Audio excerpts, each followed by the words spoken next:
네, 안녕하세요. 병현세금 5분 특강 이은지 세무사입니다.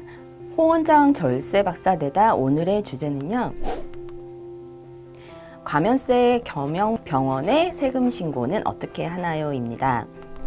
자, 가면세 겸용이라는 게 어떤 뜻이냐 하면 과세 매출과 면세 매출이 동시에 발생하는 경우를 뜻합니다.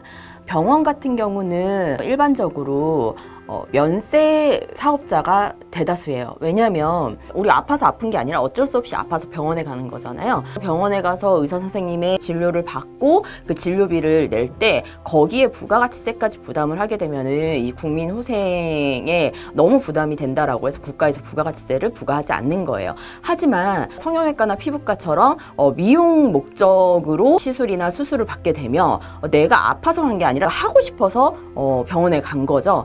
그런 미용 목적의 시술이나 수술은 수술비를 낼 때 부가가치세가 과세가 돼서 진료비 이외에 부가가치세도 함께 부담을 해야 됩니다. 그렇다면은 병원 입장에서는 면세 매출과 과세 매출이 동시에 일어나게 되는데 면세 매출만 일어나는 병원의 경우에는 1월 1일부터 12월 31일까지 발생한 매출과 매입에 대해서 다음 연도 2월 10일까지 면세 사업장 현황 신고라는 걸 하면 됩니다. 근데 과세 매출이 발생하게 되면 부가가치세 신고를 반드시 해야 되기 때문에 면세 사업장 현황 신고는 하지 않게 돼요. 그러면 우리가 1월 1일부터 6월 말까지 발생한 매출과 매입에 대해서 7월 25일까지 부가가치세 신고를 하게 되는데 이때 과세 매출과 면세 매출을 전부 다 집계를 해서 부가가치세 신고할 때 매출과 매입 신고를 하게 됩니다. 그리고 과세 매출에 대해서 대응하는 그 매입은 부가가치세가 전액 공제가 되는데요. 과세 매출과 면세 매출에 공통되는 매입은 또 매출 비율의 안분해서 부가가치세가 공제됩니다.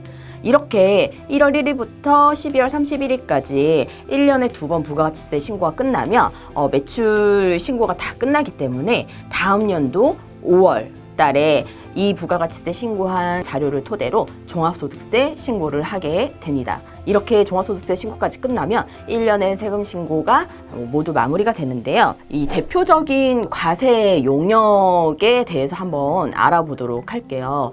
뒤에 보이시는 것처럼 미용 목적의 수술과 미용 목적 피부 관련 시술을 이렇게 법에서 규정을 하고 있는데 이거 이외에도 다양한 치료 방법이 굉장히 많겠죠. 치료라기보다는 이제 미용 시술들이.